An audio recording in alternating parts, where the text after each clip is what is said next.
lived in quiet dignity, in the rhythm of simple routines, and in the unspoken trust that family would stand by you even when the world did not. My mornings began with the scent of jasmine tea drifting through my modest home in Mysore, the soft shuffle of neighborhood children walking to school, and the deep satisfaction of tending to the small herb garden behind my kitchen. I had built a peaceful life after losing my husband, Anand, 9 years ago.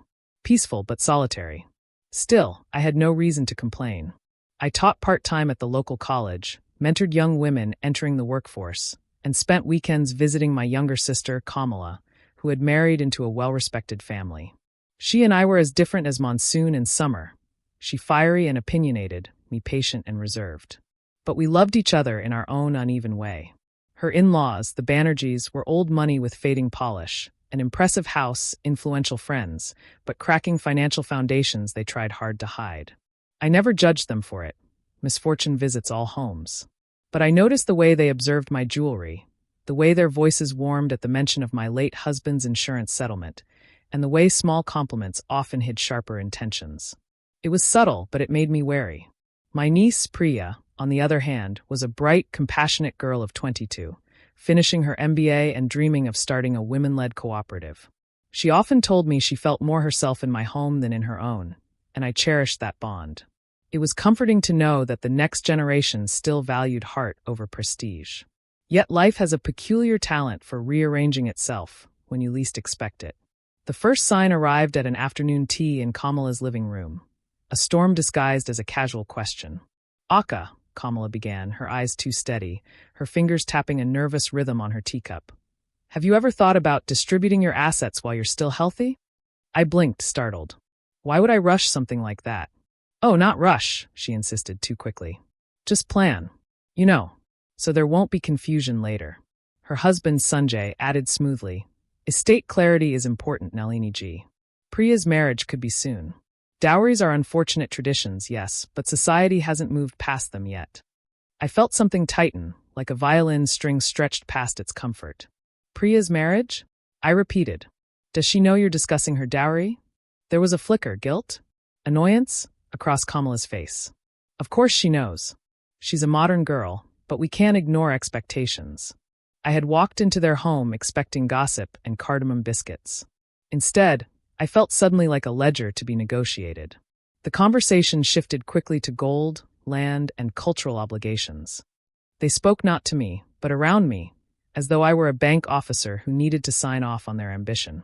When I returned home that evening, twilight settling over the city, I felt the edges of my calm life fray ever so slightly. I had no spouse, no children. My assets, my small house, Anand's insurance money, my retirement savings, were my responsibility alone. I had worked for them quietly, diligently, and I owed no one justification for how I intended to use them. But their interest felt invasive. And something told me this was only the beginning. I sipped another cup of tea and stared at the fading light across my garden, knowing, with a heaviness I couldn't yet name, that the peace I had cultivated for years was about to be disturbed. And I had no idea just how deep the disturbance would go. Cliffhanger. That same night, I received a phone call that changed everything. The call arrived just after 9:30, when the neighborhood had settled into its nightly hush. I was folding laundry when my phone vibrated with Kamala's name. Her voice trembled with a kind of urgency that made me sit down immediately. "Akka, don't be angry. Please don't be angry." My stomach tightened. "What happened?" We had a meeting today. With the Banerjees. With their family elders." "About what?" She exhaled shakily. "About your dowry contribution for Priya's marriage." My heart dropped. "Kamala, I never agreed to finance anything. And dowries." "I know," she snapped, then softened. "I know. But they expect something. They expect you to contribute generously. They think it will elevate the proposal." I closed my eyes. "What proposal?" A pause thick and heavy. "Priya doesn't know yet. But Sanjay found a well-connected groom from Kolkata. His family asked for a substantial dowry. They want 50 lakhs. 50 lakhs. A sum that could change a young woman's future, or destroy it." I forced my voice steady. "And you assumed I would pay it?" "No, well, we thought you might help. They said your contribution is essential. That otherwise the match won't go through. And that is supposed to concern me?" I asked softly. "Akka," she whispered, "we already told them you would cover the majority of it." The room tilted. My hands went cold. You made promises with my money. It's not like that, she insisted, panic rising. We thought you don't have children and… So my life savings are community property now? Silence. And then the blow.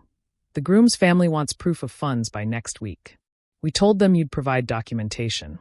I stood up from the sofa, pulse hammering. Documentation? Of my savings? Yes. They want to see bank statements, property papers, gold inventory. I cut her off. Kamala, what you're asking is not just unreasonable. It's unethical. There's more, she whispered. Of course there was. They mentioned that a dowry from you would also help settle Sanjay's outstanding business loans. It's all tangled. For a moment, there was only the sound of my breathing.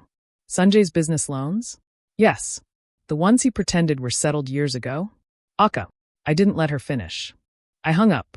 I sat alone in my living room, feeling a strange, eerie calm spread through me. The kind that appears only when something breaks so thoroughly that anger becomes unnecessary. They hadn't just expected my money. They had already used the idea of my money as collateral, weaving their debts, ambitions, and insecurities into my financial existence. And they had done so without even telling me. A feeling I hadn't known in years, betrayal, settled into my bones. I stood, walked to the kitchen, poured myself a glass of water, and stared at the wall as if it might reveal how long they had been plotting. But betrayal doesn't stay still. It grows. It multiplies. And the next day, when I uncovered the full truth, I realized just how deep their desperation and deception ran. Cliffhanger. The bank manager called me with information I was never supposed to hear. When I woke the next morning, my head felt heavy with the residue of last night's revelations. I had always known Kamala and Sanjay had a complicated marriage. Too many appearances to maintain, too many fragile egos in the room. But I never imagined they would pull me into their financial quicksand. I made myself a strong cup of tea, trying to coax clarity from the steam, when my phone rang again. This time it was Mr. Krishnan, the branch manager at the nationalized bank where I had held an account for over 2 decades. "Auntie, I hope I'm not disturbing you," he said gently. "Not at all, Krishnan. What's the matter?" "There was an unusual inquiry yesterday. About your financial profile." My blood ran cold. "From whom?" I asked. "From an external agent claiming to act on behalf of your family. A Mr. Sanjay Banerjee." I gripped the edge of the table. "What did he ask?" Krishnan hesitated, a sign it was bad. "He requested confirmation that you had liquid funds exceeding 50 lakhs. He also asked whether your house was mortgaged or freehold. We, of course, did not share anything without your explicit consent, but auntie," he sighed. The confidence with which he spoke troubled me. I swallowed slowly. "Did he mention why he wanted that information?" "He said you intended to utilize your assets for a dowry settlement." My silence must have been answer enough. Krishnan added softly, "Auntie, I think you should be cautious." After the call ended, I sat motionless for several minutes. A flood of memories rushed through me. My childhood with Kamala, the small house we grew up in, how I had protected her from neighborhood bullies, how she had cried when I left for college, how we had drifted and reconnected over the years. But love, even the familial kind, can blur the line between trust and exploitation. I remembered the first time Sanjay met me. He had studied me more than he greeted me, as if calculating my net worth. I had dismissed it then as awkwardness. But now, I wondered how long he had viewed me as an opportunity. Even Kamala, my fiery, emotional, impulsive sister, had always been both protective and competitive with me. She had wanted what I had: stability, education, calm decision-making. And though she never said it, I sensed she envied the way people admired me for my independence. Still, envy did not justify deception. But the one person I worried for most was Priya. She was innocent in all this. And if her parents were negotiating her future based on my money, she deserved to know. She deserved better than a marriage forged in debt and manipulation.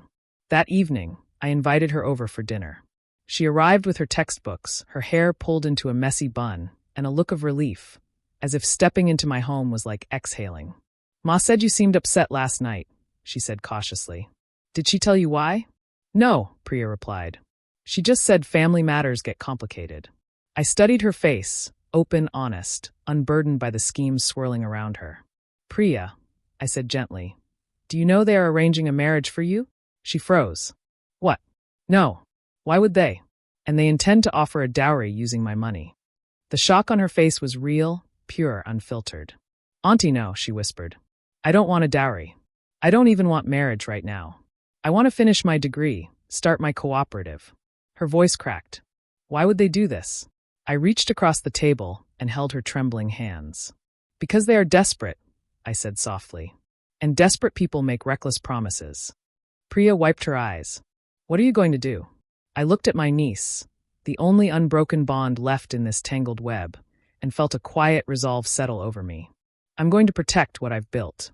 And I'm going to protect you." Inside, a spark ignited, not of anger, but of clarity. But I had no idea that their desperation went even deeper. I had no idea they were on the brink of losing everything, and that their downfall would present me with an unexpected opportunity. Cliffhanger. The next day, the bank called again, with news about their mortgage.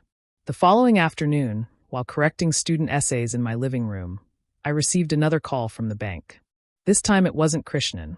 It was a loan officer I barely knew. "Madam, I hope you don't mind," she began, "but I'm reaching out because your name came up in a related party file." I frowned. "Related to what?" "A mortgage, ma'am. The Banerjee household." My pulse quickened. "What about their mortgage?" "There is a risk of default," she explained. 3 missed payments. The bank intends to begin proceedings if the account isn't settled within the next 30 days. The Banerjee's carefully curated facade was cracking faster than I'd imagined. I asked quietly, "Why was my name mentioned?" "Mr. Sanjay indicated he might request your assistance in covering the arrears," she said. "He implied you were a guarantor." I felt my breath catch. "I am not a guarantor for anything." "We know, ma'am, which is why we flagged it." But his confidence raised concerns. That was the moment the puzzle sharpened. Kamala and Sanjay hadn't just assumed my money was accessible. They had woven it into their survival plan. As soon as the call ended, I opened the old metal locker beneath my bed, retrieving my notebooks, decades of careful savings and expense logs. I reviewed everything, ensuring no signature, no stamp, no document had ever been misused from my side. Everything was intact, which meant the chaos was entirely theirs. That evening, I began my quiet investigation. I visited 2 former employees of Sanjay's company. I contacted the registrar's office to verify property liens. I even spoke discreetly with a neighbor of the Banerjees who was known for her sharp eyes and loose tongue. Piece by piece, a disturbing mosaic emerged. Sanjay's business had collapsed 18 months earlier, but he pretended it was thriving. He had taken personal loans under the guise of business expansion. Their home mortgage had been refinanced twice. He owed money to suppliers, to relatives, even to a private lender. And now, they were trying to resolve everything by securing a wealthy marital alliance for Priya, using dowry funds they didn't have. I felt anger then, not the scorching, destructive kind, but a deep moral outrage that someone would gamble their daughter's future to save their vanity. But as anger settled, I also felt clarity. There was a way to stop this. A way to protect Priya, safeguard my assets, and ensure that Kamala and Sanjay face the consequences of their choices, without revenge born of malice. Ethical revenge is simply truth with a backbone. The next day, I returned to the bank, not as a victim, but as a strategist. I met with Krishnan and asked a simple question. What are the procedures if someone wants to buy out a delinquent mortgage? He raised his eyebrows. Ani, why do you ask? Because, I said calmly, I want to acquire the Banerjee property loan. He sat back, processing the implications. You want to become their lender? No, I replied softly. I want to become their reality. For the first time in years, I felt a fierce sense of agency, not fueled by bitterness, but by responsibility. But I needed proof, documentation, clarity, and I needed to act before Sanjay manipulated another institution with his charm and desperation. So I began gathering every document, statement, and legal pathway I would need. My plan was forming, and it was meticulous. But Kamala and Sanjay were also moving, sensing perhaps that Priya and I were slipping from their narrative. And soon they would confront me. Cliffhanger. They invited me to their home, and I walked into a trap I didn't expect. Kamala called me the next evening, her voice strained and oddly formal. Akka, can you come for dinner? We need to talk. As a family. It wasn't a request. It was a summons. I agreed, knowing full well the stage was being set. When I arrived, the Banerjee home felt different, tense, dim, the air thick with anticipation. Sanjay greeted me with a practiced smile. Kamala looked exhausted, her lipstick smudged as if applied with shaking hands. We ate in near silence until Sanjay cleared his throat. Nalini ji, he began, there has been some misunderstanding. We never intended to pressure you about the dowry. And yet you did, I said calmly. Kamala reached for my hand. Akka, please don't twist things. We were just planning for Priya's future. You know how society is. I withdrew my hand gently. Society didn't create this problem. Your debts did. The room stilled. Sanjay's smile faltered.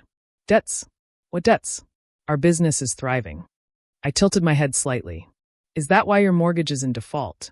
His face blanched, then flushed red. Who told you? That's not important, I said. What matters is that you've been dishonest with everyone, including your own daughter. Kamala looked startled. What do you mean? Priya knows nothing. That is precisely the problem, I said quietly. She knows nothing because you're planning to barter her future like a bargaining chip. Sanjay slammed a hand on the table. Enough! You have no right to interfere. I met his anger with steady calm. I have every right when you try to use my finances to solve your disaster. Kamala's eyes filled with tears. Akka, we didn't mean harm. We thought you would help us. You thought I would rescue you, I corrected gently. But rescue is not a birthright. The truth was unraveling now, not in shouts, but in undeniable clarity. You promised a 50 lakh dowry without asking me. You tried to access my financial records.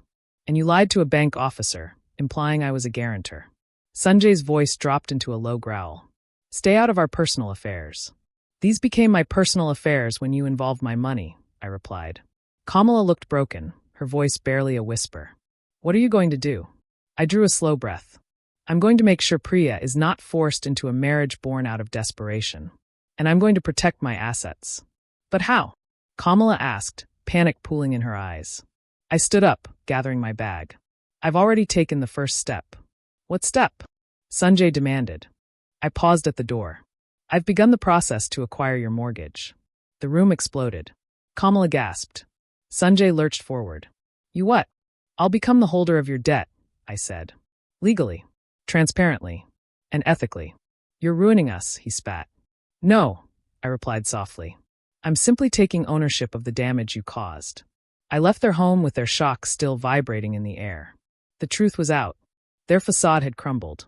And now, with the mortgage acquisition underway, a confrontation was inevitable, one that would determine the future of our family. Cliffhanger. The papers were approved faster than I anticipated, and the notice would reach them within days. 3 days later, the bank contacted me. The mortgage purchase had cleared. I was now the legal holder of the Banerjee property debt. It felt surreal, a mix of sorrow, empowerment, and responsibility. That evening, with the official notice in hand, I drove to their home. Sanjay answered the door, eyes bloodshot, teeth clenched. You've destroyed us, he hissed. Do you think this makes you powerful? No, I said calmly. It makes me responsible. You're lucky the bank didn't auction your house. Kamala appeared behind him, face streaked with tears. Akka, please don't do this. We'll pay you back. Somehow. Sometime. I stepped inside quietly, laying the envelope on their dining table. This is not punishment, I said. This is accountability. Sanjay sneered. So what now? You want us out on the street? No, I replied. I want transparency. I want repayment. And I want no more secrets. Priya emerged from her room, drawn by the tension. Auntie, she whispered. Her eyes traveled over the documents, realization dawning. Papa, are we losing the house? No, I said gently. Not if your parents agree to the repayment plan I'll propose. Sanjay scoffed. And what if we don't? Then the law will decide, I said simply. Kamala clutched my arm. Akka, please reconsider. I looked at her, not with anger, but with decades of shared memories.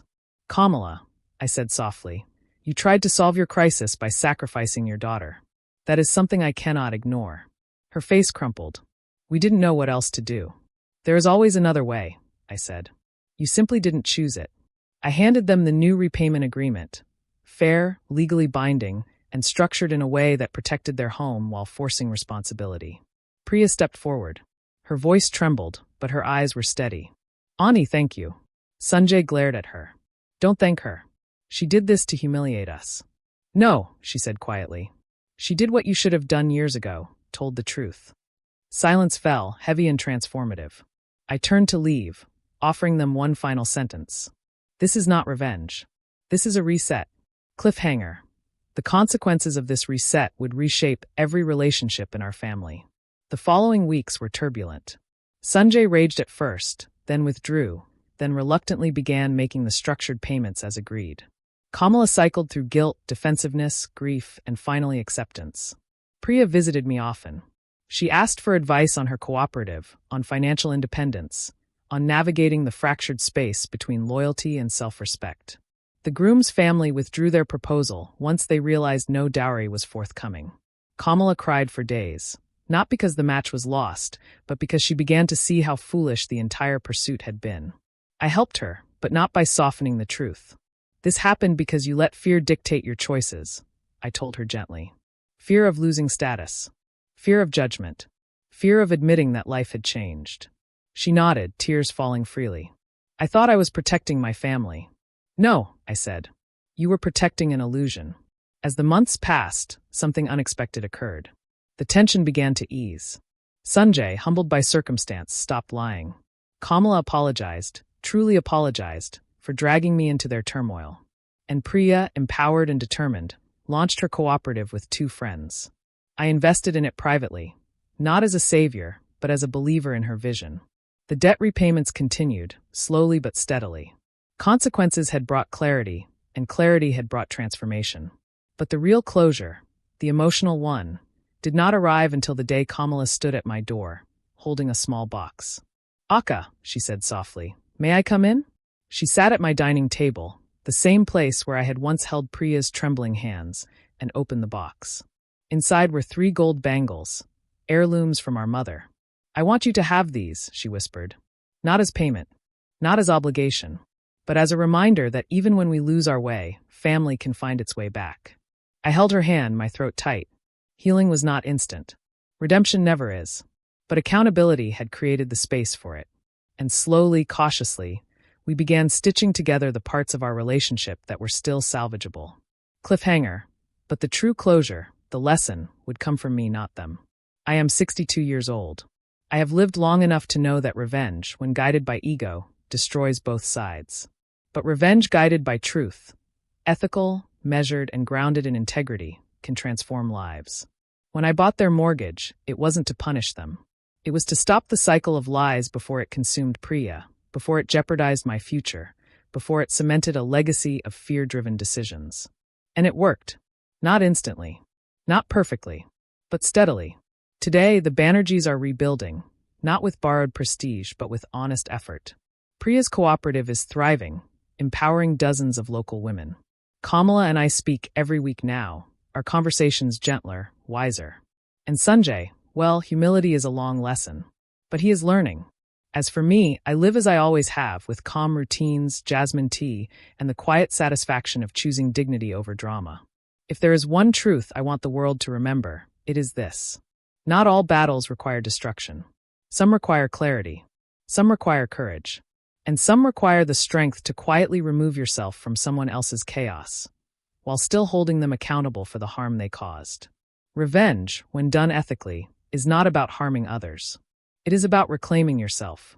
And now I leave you with a question. If someone tried to take advantage of your life's work, how would you reclaim your power, calmly, intelligently, and without losing yourself? I'd love to hear your thoughts.